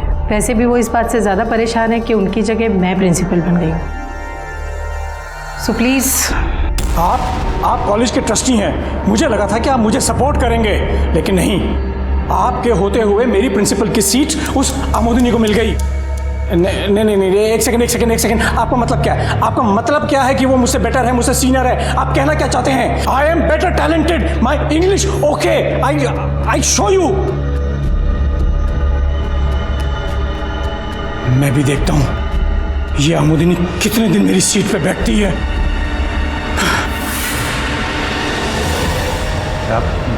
मैं ये सब कुछ आपको पहले ही बताना चाहता था, पर हिम्मत नहीं जुटा पाया। लेकिन जो हिम्मत अब तुमने दिखाई है उसके लिए शुक्रिया। तुम जा सकते हो। सर, पियोन ने जो बयान दिया है उसके मुताबिक हम लोग सुनील पांडा को उठा सकते हैं ना? नहीं, पियोन के स्टेटमेंट पे हम सुनील पांडा को नहीं उठा सकते। उसके लिए हमें पुख्ता सबूत चाहिए होंगे। एक काम करो सर, ये सुनील पांडा पे नजर रखो, पता करो इसका भिलाई से कोई कनेक्शन है या नहीं। अगर ये कल्प्रिट है तो कोई ना कोई गलती जरूर करेगा। Okay sir. Sir of course मुझे पता है कि रिया एडॉप्टेड चाइल्ड है, और सर रिया और मुझ में कोई डिफरेंस भी नहीं है। तुम्हें रिया से कभी कोई प्रॉब्लम नहीं थी? तुम्हें कभी भी ऐसा नहीं लगा कि रिया के आने से तुम्हारी हर चीज़ बढ़ जाएगी? नहीं सर। सर रिया मेरे लिए सगी बहन से भी बढ़कर है। सर मुझ में और रिया में कुछ प्रॉब्लम हो जाए ये तो मैं सपने में भी नहीं सोच सकता। ठीक है, जिस नंबर से कॉल आया था वो नंबर मुझे भेजो। जी sir. Okay, thank you. Sir, courier office से फ़ोन था। उसने बताया कि उस पार्सल की डिलीवरी को लेकर किसी ने फ़ोन किया था और एग्जीक्यूटिव से काफ़ी बहस भी की थी। और हाँ सर, उस पार्सल को किसी ने ट्रैक भी किया था। पता करो वो कॉल किस नंबर से आया था। उस कंप्यूटर का आईपी एड्रेस भी चेक करो जिससे उसने कुरियर को ट्रैक किया था। Okay sir. सर, ब्लास्ट की फॉरेंसिक रिपोर्ट। सर, ये बात तो कंफर्म है कि कुरियर बॉक्स में ही बॉम्ब भेजा गया था। उस बॉक्स में वही मटेरियल था जो अक्सर पटाखे बनाने में इस्तेमाल किया जाता है। उस बॉक्स में एक बैटरी और एक स्विच अटैच किया गया था जिससे बॉक्स खुलते ही ट्रिगर हुआ। और हाँ सर, एक और बात, रिया में सिर्फ आनंदी नहीं बल्कि उसके कॉलेज का एक और लड़का समीर भौमिक भी इंटरेस्टेड था, जिसके खिलाफ रिया के फैमिली ने 5 साल पहले कंप्लेन लिखवाई थी। उठा लाओ उस आशिक को। ये सच है सर, मैं रिया को बहुत पसंद करता था, लेकिन मैंने कभी उसके बारे में गलत नहीं सोचा सर। फिर उसके माँ बाप ने कंप्लेंट की तो मेरा बहुत मजाक बना था सर। फिर तभी से मैंने कसम खाई कि उससे कभी ज़िंदगी में बात नहीं करूँगा। फिर वो अपने रास्ते और मैं अपने रास्ते चला गया। और फिर घूम फिर के वापस तो उसी के रास्ते में आ गया, क्योंकि तुझे उस पुरानी बेइज्जती का बदला जो लेना था। सही बोल रहा हूँ ना मैं? 23 फरवरी को कहाँ था तू? सर 19 फ़रवरी से लेकर 25 फरवरी तक मैं मुंबई में ही था सर। मेरे दोस्त की शादी थी सर। पूरे वीक में वहीं पर था सर। आप चाहे तो शादी की वीडियोज़ और फोटोज़ देख सकते हो सर। चल माना कि तू सच बोल रहा है। अब ये बता कि बॉम्ब 17 तारीख को भिलाई से कोरियर किया गया था, उस वक्त कहाँ था तू? सर उस दिन मैं दोस्तों के साथ शॉपिंग कर रहा था। मुंबई जाने को लेकर मैं बहुत एक्साइटेड था सर। आई स्वेयर सर, मैं झूठ नहीं बोल रहा हूँ सर। झूठ क्या है सच क्या है वो तो हम पता लगा ही लेंगे, लेकिन जब तक सच साबित नहीं हो जाता तू हमारा मेहमान बनकर ही रहेगा। नहीं सर। प्रसाद, मैंने ये रिया के माँ बाप का बैकग्राउंड चेक करो। हो सकता है रिया के माँ बाप की दुश्मनी किसी ने रिया से ही निकाली हो। जी सर। देखिए, हमारी जांच अभी चल रही है। एक बात तो तय है, बॉम्ब किसी प्रोफेशनल ने नहीं बनाया था। हाँ, बॉम्ब बनाने के लिए पटाखों में इस्तेमाल होने वाले बारूद का इस्तेमाल किया गया था, जिसकी मात्रा काफ़ी ज़्यादा थी। उसी वजह से बारूद की इंटेंसिटी भी काफ़ी हाई थी और इसी वजह से जान माल का भी नुकसान हुआ। हम कुछ संदिग्ध लोगों से पूछताछ कर रहे हैं, जल्दी अपराधी तक पहुँच जाएं।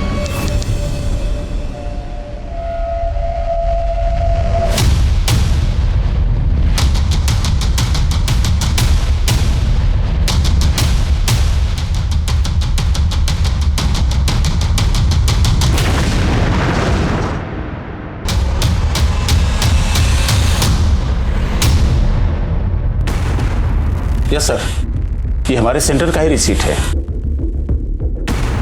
उसका नाम आर के शर्मा था और कोई डिटेल नहीं हमारे पास।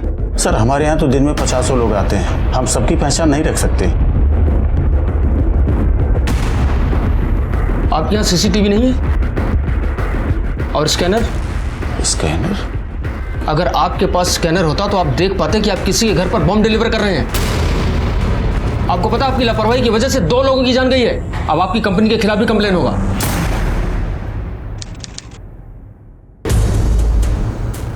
इंसान और हैवान के बीच में सिर्फ एक फर्क होता है और वो है सोच का। अच्छी सोच जहां इंसानों को जोड़ती है, बुरी सोच नफरत और दुश्मनी पैदा करती है, जो देश और समाज दोनों के लिए ही घातक है।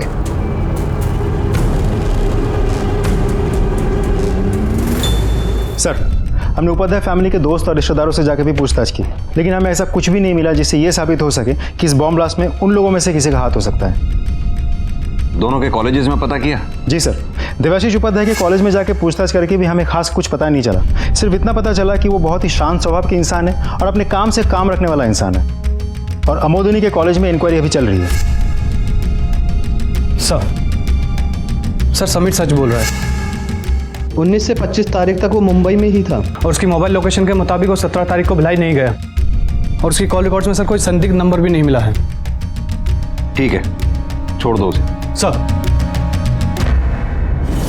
सर वो आईपी एड्रेस एक साइबर कैफे का है। मैंने चेक किया, उसका नाम नंबर फेक है। कोई आईडी तो दी होगी उसने वहाँ? वो आईडी भी फेक है सर। सुभाष, इतना तो तय है कि ये आदमी जो भी है इसी शहर का, लेकिन है बहुत शातिर।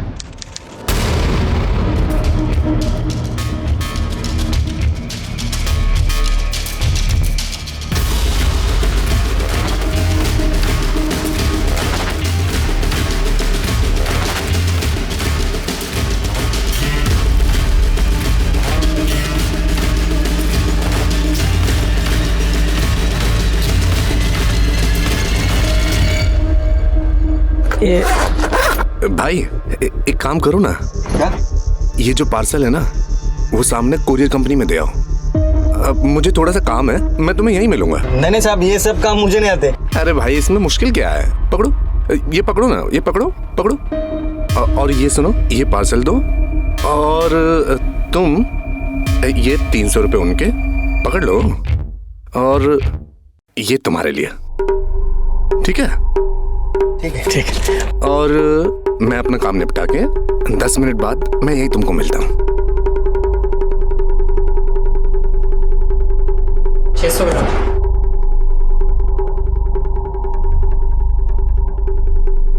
ले बेटा, उड़ीसा के बैग में डाल दे। 250 रुपये।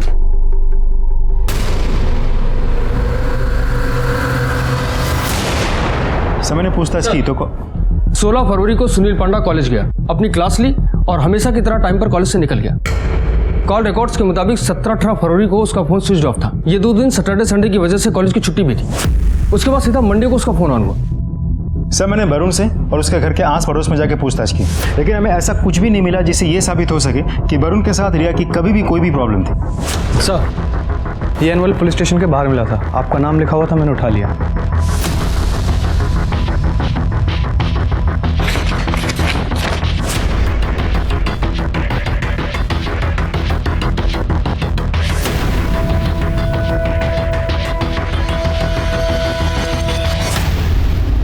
क्या हुआ सर?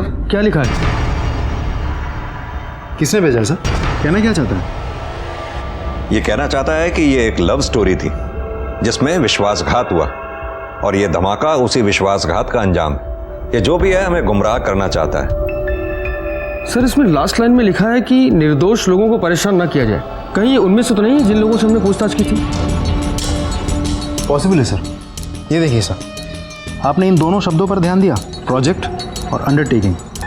आमतौर पे ऐसी भाषा तो या तो ऑफिशियल लेटर्स में या फिर इंटर डिपार्टमेंटल मेमोज में यूज किए जाते हैं। या फिर MBA ग्रेजुएट्स ऐसी लैंग्वेज इस्तेमाल करते हैं। प्रसाद, तुमने बताया रिया का भाई वरुण MBA कर रहा है। Right sir. एक काम करो, रिया के भाई वरुण के कॉल रिकॉर्ड्स और फोन की लोकेशन चेक करो। सर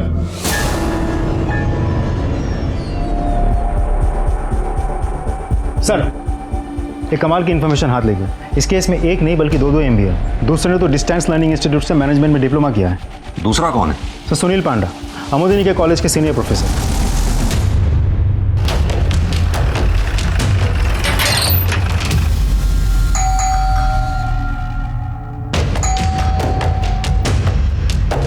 जी कहिए। अरे सुनील पांडा कहाँ है? उन्हें बुलाइए, हमें उनसे बात करनी है। वो कुछ काम कर रहे हैं, आप मुझे बताइए, मैं उनकी वाइफ हूँ। कौन आया है?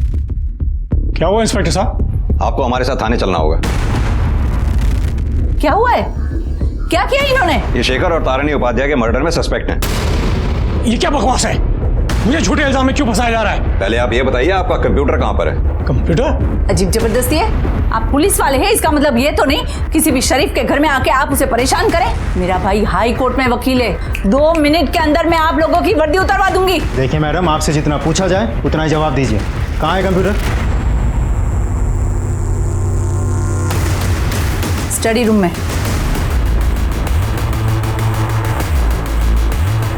प्रसाद, सुभाष,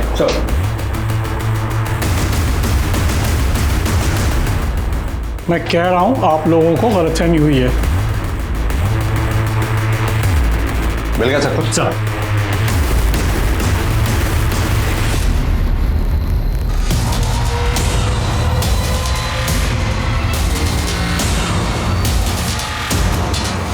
लेके चलो। चलिए। मैंने कुछ नहीं किया है। चलिए। You are mistaken. अरे क्या बात है, आप ऐसे कैसे? मैं सच कह रहा हूं, मैंने कुछ नहीं किया है। प्रोफेसर साहब, अभी भी वक्त है आपके पास, सब सच सच बता दीजिए। वैसे भी आपके घर से मिले सामान को हमारे IT एक्सपर्ट्स चेक कर रहे हैं। कर लीजिए सर, जितना करना है कर लीजिए, अपनी तसल्ली, मैं निर्दोष हूं। सर हमारे पास इस बात के पुख्ता सबूत हैं कि सुनील जी ने भिलाई से बम पार्सल करने से पहले इंटरनेट पर बम बनाने के एक नहीं बल्कि ढेरों वीडियो देखे हैं। और उनके पेन स्टैंड से जो पेन ड्राइव बरामद हुआ है उसे रिकवर करने पर वो लेटर मिला है जो आपको पुलिस स्टेशन भेजा गया था। झूठ बोल रहे हैं आप, फंसा रहे हैं मुझे। फंसा नहीं रहे, बता रहे हैं। प्रोफेसर साहब, अभी भी वक्त है आपके पास, सब सच सच बोल दीजिए, वरना हमारी पिटाई के आगे तो भूत भी बोल पड़ते हैं। बोलो।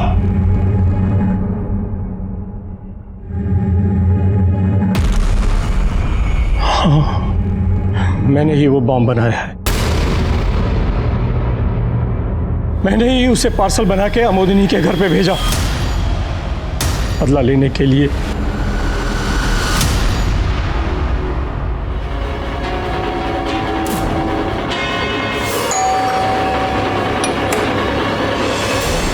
ये किसका कुरियर है भाई? ओह, शेखर का।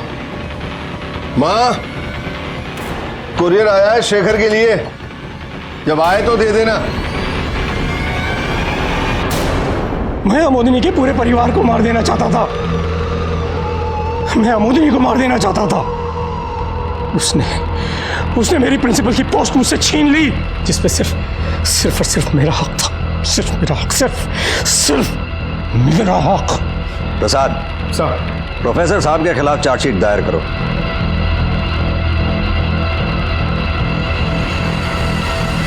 बदले की भावना ने एक इंसान को हैवान बना दिया था, इस कदर कि उसने 2 मासूमों की जिंदगी मौत के हवाले की और एक मासूम को विधवा बना दिया। जितनी मेहनत सुनील पंडा ने बम बनाना सीखने में की थी, उतनी लगन और मेहनत से अगर अपना काम किया होता तो उसे प्रिंसिपल बनने से कोई नहीं रोक सकता था।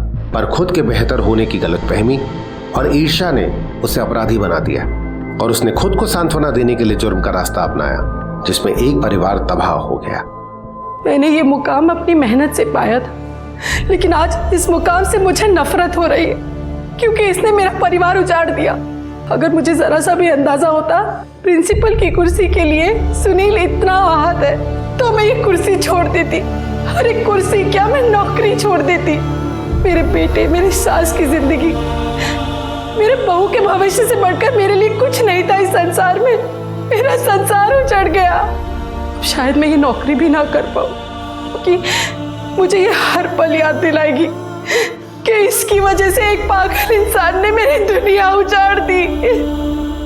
क्राइम पेट्रोल के ऐसे ही मजेदार एपिसोड्स देखने के लिए हमारे चैनल को सब्सक्राइब करें